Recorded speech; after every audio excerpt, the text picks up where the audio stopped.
de los pensionados, el tema que hay en los hospitales de nuestro país para conseguir insumos, para realizarse los exámenes médicos. Básicamente hay una privatización de la salud de la que poco se habla, pero son realidades que están ahí y que hoy la población conoce y que siente que además se les dan pocas respuestas, que los políticos no están en conexión con lo que se está viviendo y sintiendo en las calles. A veces pareciera que se hablan de estos procesos de diálogos, de fotos, de negociación, pero la gente se pregunta, bueno, ¿y esto en qué nos va a ayudar? ¿Cómo vamos a mejorar el tema del salario? Viene un nuevo 1 de mayo, pero si aumentan, tampoco la gente espera que esto se convierta en un efecto de aumento en todos los productos, sino que el poder adquisitivo de verdad se recupere en nuestro país.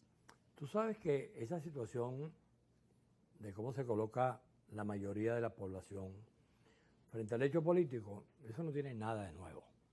Eso ha ocurrido a lo largo de la historia de la humanidad cuando se coloca un gobierno autoritario como este, que no permite los ejercicios democráticos, constitucionales, que además tiene como filosofía, porque lo han dicho ellos, lamentablemente, el empobrecimiento del país y de la gente, porque ellos concluyen en que mientras más pobre seas, más necesidades tienes y más dependes de mí. Como colocan el ejemplo de los cubanos supuestamente, el esquema es, te quiebro la pata, la rodilla, te doy la muleta y me tienes que dar las gracias porque te di la muleta.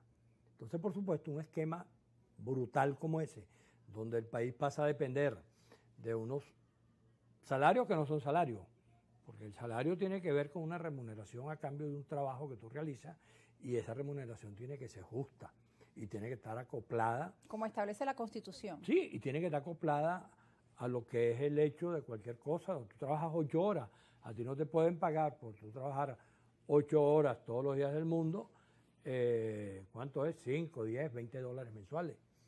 No tiene ningún sentido, porque eso no tiene nada que ver con el rendimiento que tú haces. Tú colocas a cualquier condición en la cual los seres humanos estén vinculados a una situación de ese tipo y la respuesta tiene que ser un salario justo, un pago justo.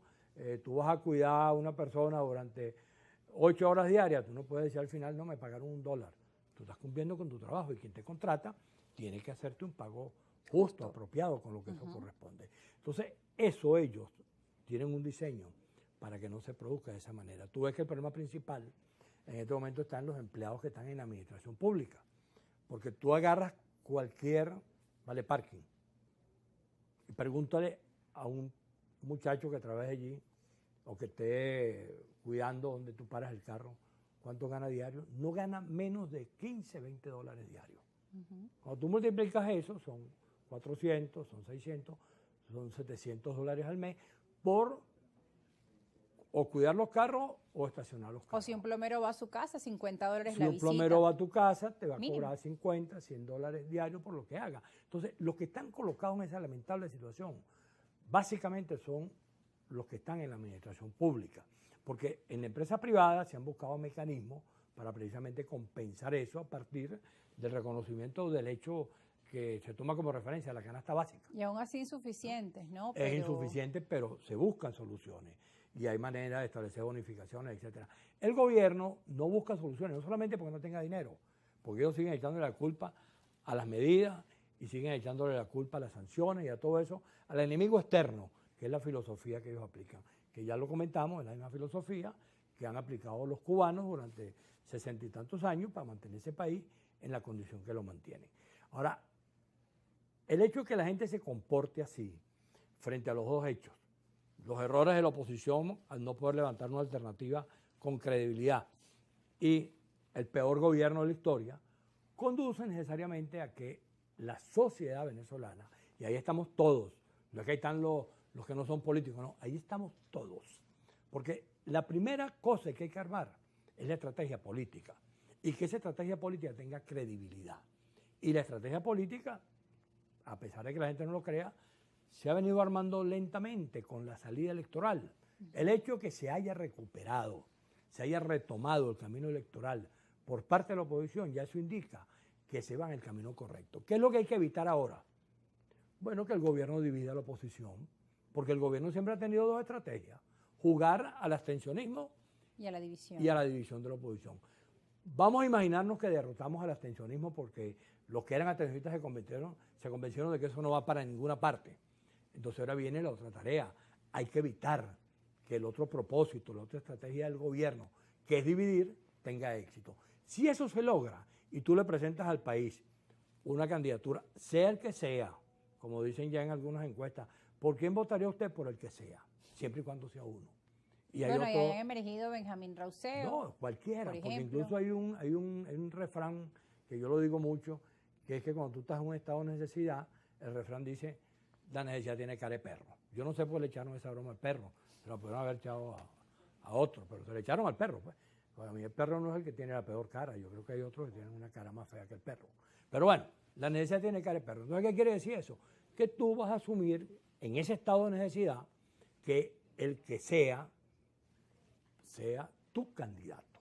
Y eso es lo que hay que construir. Ojalá tengamos suerte con eso de que el que sea alguien que comprenda de qué se trata, que comprenda que aquí vamos a una transición, que comprenda que al chavismo no se le puede tratar como ellos han tratado al país, sino que hay que respetarlos como tales, que comprenda que en este país van a seguir existiendo adecos, copellanos, chavistas, masistas, etcétera, etcétera, y que todo eso forma parte de lo que somos como país, y habrá también una parte muy grande del país que no será militante de ningún partido, que igualito tiene que jugar un rol, porque la tarea de resolver este problema no solamente es de los políticos. Una vez que se descubra cuál es la política acertada para que el país vea la esperanza y la credibilidad, entonces viene el papel de los ciudadanos que no podrán seguir teniendo la excusa de que no voy a votar, sino voy a votar y vamos a votar masivamente y se darían las dos cosas, insisto, colocando en el centro Venezuela en letras mayúsculas. Superando la división, mencionabas tú el tema de la división, que el gobierno juega a dividir a la oposición, pero ¿qué puede hacer la oposición para vencer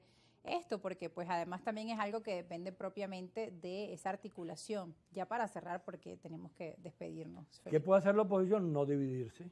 Pero ¿cómo? Porque ya vemos que suena fácil. Eso depende de ti, eso depende, porque eso, por ejemplo, vemos hasta divisiones internas dentro de cada partido. Hay de todo.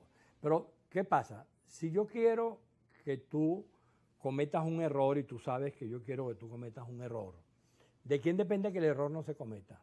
¿Del que quiere que tú lo cometas o de ti que sabes que... Eso es lo que hay que internalizar por parte de algunos partidos. Eso depende de la oposición. El gobierno está haciendo lo que le corresponde. La oposición, la oposición digo, el otro país que no forma parte del gobierno, tenemos que hacer lo que nos corresponde. Y lo que nos corresponde es entender que tenemos que, en primer lugar, levantar una opción que tenga credibilidad, una estrategia política que le transmita al país que tenemos cómo ganar, y después veremos qué pasa cuando se produzca un acto electoral con un nivel de participación total, con dos candidatos, el candidato del gobierno y el candidato de la oposición.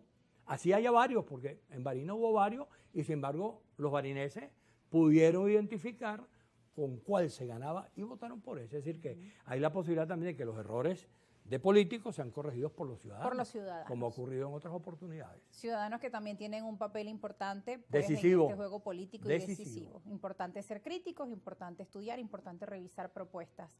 Gracias, Felipe Mojica, por estar con nosotros. Bueno, gracias a ti. Seguimos conversando sobre estos temitas que por lo menos garantiza que no nos fastidiamos. Así es, seguiremos en otra oportunidad. Gracias por venir a este espacio. Por cierto, que Kiko me comentó que era el presidente de los invitados, que Kiko no deja hablar. Claro, porque es que Kiko, el primero que le dijo, déjame hablar. Fuiste tú y de ahí vino. Fui yo. Y de ahí entonces todo el mundo se dio cuenta que Kiko no dejaba hablar a la gente. Bueno, y entonces ya creo que él está rectificando. Sí, está rectificando. Bueno, un saludo para Kiko también. Nosotros nos despedimos. Gracias por estar en sintonía de Argumento. Nuestras cuentas en redes sociales están allí a su disposición para que nos deje sus comentarios. Esperamos que estén